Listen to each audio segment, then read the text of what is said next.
Good morning, class. Let's begin today's lesson on advanced aerodynamics.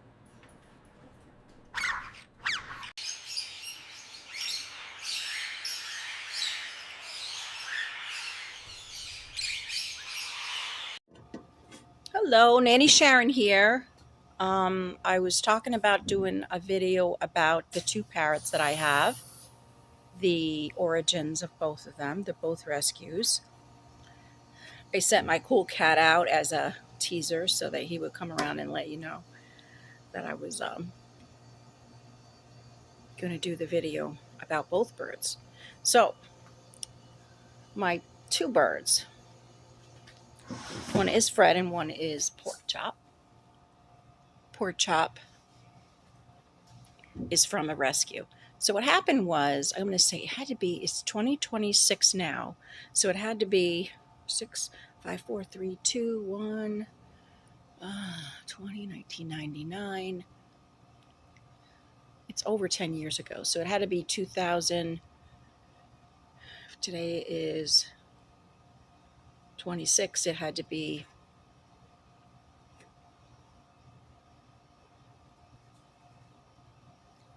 approximately 10 years ago.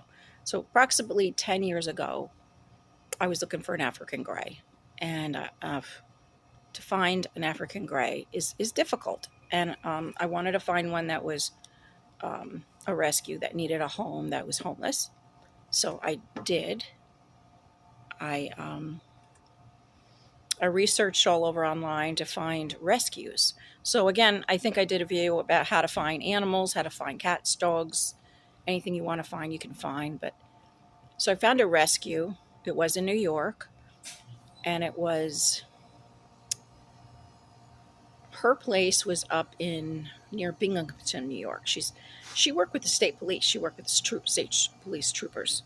So what happened was when a seizure would take place from raids or whatever, they would seize the animals, but the animals had a right of way to go to a rescue. So Pork Chop and another bird named Ding Ding went together, and they were seized in an operation, an undercover operation, and then they went to live in a rescue. Now, he was supposedly at that time, she's guessing, probably just a juvenile, probably 5 years old. But he lived in that rescue. So I just want to describe to you what rescues are like. So I was not a rescue with a whole bunch of cages. I was just an ordinary person that wanted one African gray. I think I had 2 cockatiels at that time. Yeah, I had 2 cockatiels, and I wanted the African gray. So I did not have dozens of birds. So the day that I went, she gave me the address, and I drove up there, and I brought a little carrier cage, and she said, okay, so you can come in and, meet him.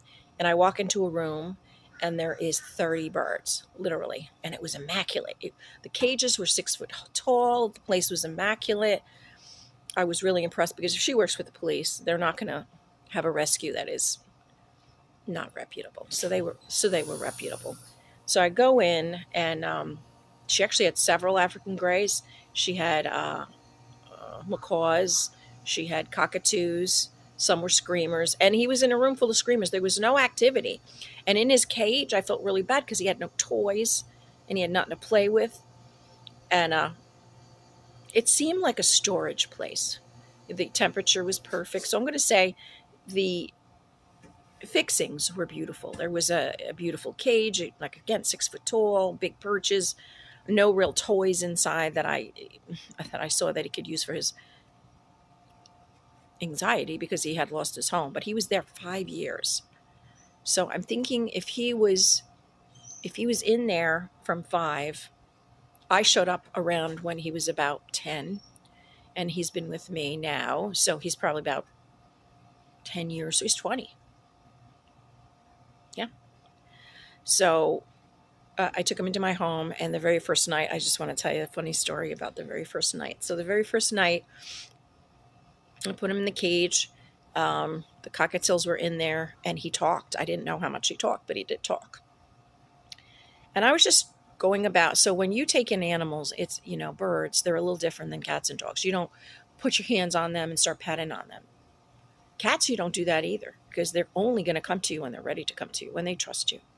So I was, gave him his fresh food and his fresh fruit and his fresh water and a nice cage. It was a big cage. Well, not big as the one he came from, but a nice enough cage. And the memorable thing about him and I was talking about this series that I'm doing right now is a series about remarkable, rewarding things that I've done in the last 20 years or something with my pet career. So this one was really great. So the first day I had my back to him and I was doing the dishes, and I just was washing pots and scrubbing, and all of a sudden I hear, bad, bad bird. And I was like, what? Turn around, and I look around and I hear, I'm a bad, bad, bad bird. And I looked around and I almost cried, because I was looking over to him and I go, oh my gosh, you're not a bad, bad bird. So you got 3 homes already. He was born from an egg that, captivity, birds that are born in captivity, they have no idea what they're missing out in the real world. They aren't flying tree to tree or anything like that. So they don't know. So he just figured he was a bad, bad bird, but he came with a lot of words. I mean, I think they had an answering machine that kept clicking off and saying a whole message. So he would say that whole message for like a couple months. And it was interesting, but I could never really make it out what he was fully saying. But I really made out the I'm a bad, bad bird thing. And I turned around and I just said, no, no, no, you're my bird. And you're a good, good bird. And you're a beautiful bird. So that's how our relationship started, Pork Chop and I. And Pork Chop, still at 20, he's considered kind of a teenager, and he has a lot of teenager behaviors that he does. He likes to do a lot of whittling and go on walkabouts. Walkabouts means he'll traverse down the cage and walk out on the floor and just look around for things to get into trouble with. But he's been a real pleasure to have. So that is Pork Chop's story. And when I did choose to leave New York and I came to Florida, I stayed with a few friends, and every, place I would stay, he would learn somebody in their house's particulars. And now what do I mean? I have a friend that he does their laugh perfectly. And by the way, the African Greys know the mimics perfectly. And, people say to me, Sharon, well, how do you teach him? And I said, well, he watches a show every day called Einstein. And she's out of Texas, and we love her. And shout out to Einstein, because we love you. And so he watches a show, and he's 35 years old, and he's got over 120 words that he says. And every day I put it on before I leave. And then also recently I just bought a Blink in-home camera system that I could keep an eye on his situation, because he's learning how to open cages and, walk out and kind of let himself out and stuff. So I've been a little worried about that. So I put cameras on him so I know what he's doing all the time now. And I can speak to them because the Blink, it's got like a little rotating head, 360 degrees, and you can just zoom in and see and talk to them and hit a button and you can start talking to them. So that has really been helping me out a lot. But so we came down here, and he's been picking up a lot of my friends' words that they say, their laughs. He picks up a lot from the school that I put him through, which is Einstein School. And when I leave, I don't feel bad at all, because the YouTube station takes care of it, and I don't feel guilty or bad at all about leaving him, because I feel he's cared for and he has everything he wants. And then, so I'm going to do the next one about Fred and how I got Fred and Fred's journey. He's 62 years old. Right now he's got a fatty cyst on his cheek, but the vet doesn't recommend me really do anything with that, so I'm going to leave that alone.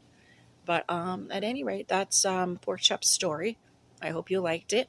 And he's with me. Oh, by the way, the average lifespan can be anywhere from, in captivity, birds get into trouble. They can get electrocuted, eat poisonous things. People can, cook things that are bad, use wrong pans. There's so many things that happen that make the birds not live long lives. But I do everything in my power to keep him safe. So, including putting the camera system on him. Okay. So anyhow, I'm going to tell you about the second bird, which is Fred, next, my yellow-naped Amazon. And that's Pork Chop's story today. Okay, hope you liked it.